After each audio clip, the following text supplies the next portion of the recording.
Commander Lisa Turner stood frozen in the medical bay as the alien woman opened her violet eyes for the first time in 3 weeks. The creature they had pulled from the wreckage of an unknown vessel was unlike anything humanity had encountered. Before her silver skin seemed to shimmer with an inner light, and her long white hair cascaded over the medical table like liquid moonlight. The alien sat up slowly, her movements graceful, despite being unconscious for so long. She looked directly at Lisa with those mesmerizing purple eyes and spoke in perfect English. "I have been waiting for you, Lisa." Turner Lisa stepped back, her hand instinctively moving to her sidearm. How did this being know her name? The rescue team had found the alien, floating in a damaged escape pod near the outer rim of human space. There had been no identification, no signs of previous contact with Earth colonies. "You know who I am." The alien woman nodded and stood up from the medical table.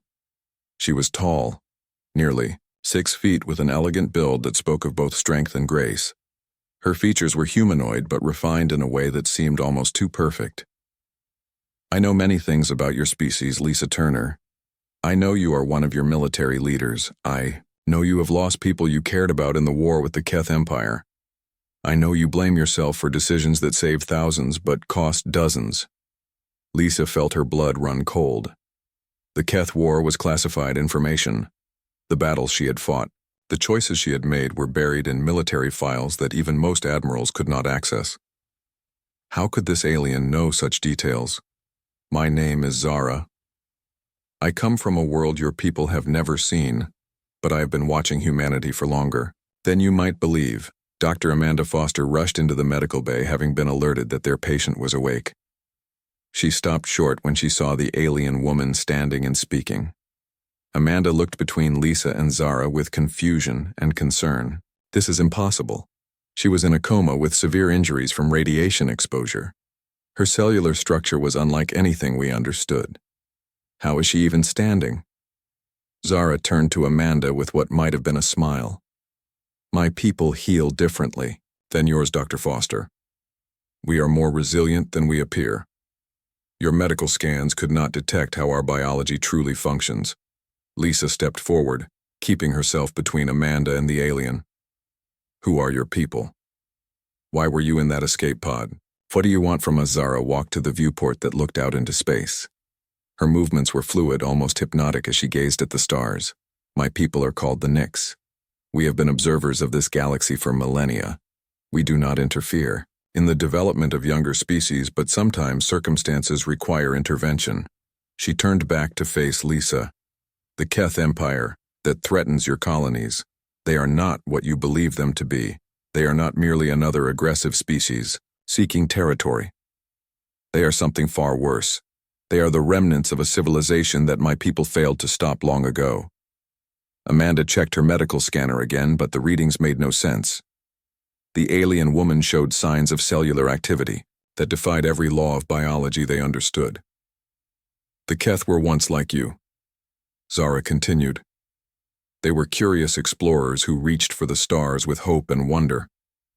But they found something in the dark spaces between worlds. Something that changed them into what you now fight against." Lisa felt a chill that had nothing to do with the temperature. "My intelligence report suggests the Keth have technology beyond our understanding, weapons that seem to adapt to our defenses, strategies that anticipate our moves before we make them." Zara nodded gravely. "That is because they are no longer entirely organic beings. The entity they encountered feeds on consciousness itself. It transforms entire species into extensions of its will. The Keth you fight are puppets being controlled by something ancient and hungry." The implications hit Lisa like a physical blow.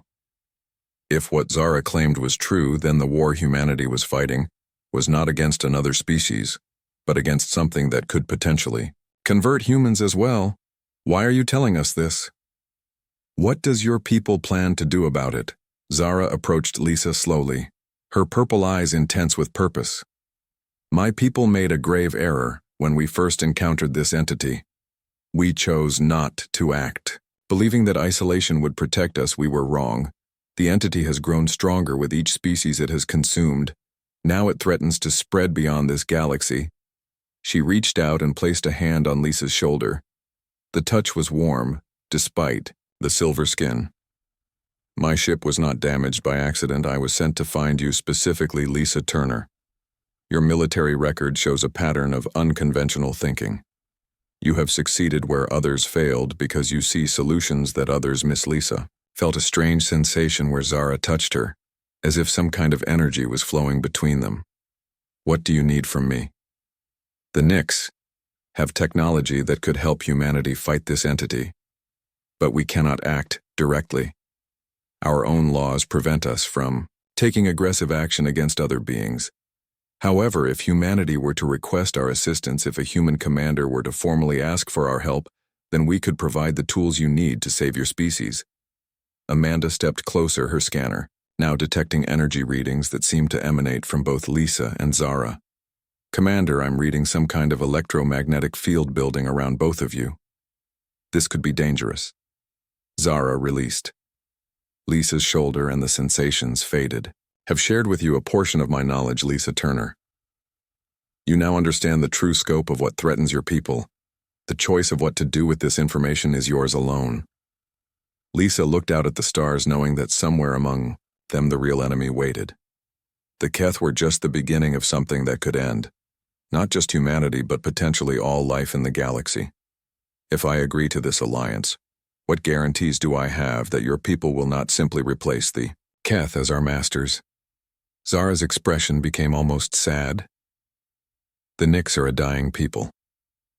Lisa Turner, we have lived too long and learned too much. We seek only to pass on our knowledge to those who might succeed where we have failed. We do not want to rule over anyone. We want to ensure that someone survives to continue the journey toward understanding. The weight of decision pressed down on Lisa. She looked at Amanda, who nodded slightly, indicating her support. Whatever choice Lisa made, she would not face the consequences alone. Lisa straightened her shoulders and met Zara's violet gaze directly. I formally request the assistance of the Nyx in humanity's fight against this entity. Zara smiled and for the first time looked truly alien as her features seemed to shift and shimmer. Then our alliance begins, Lisa Turner, and with it perhaps hope for both our peoples.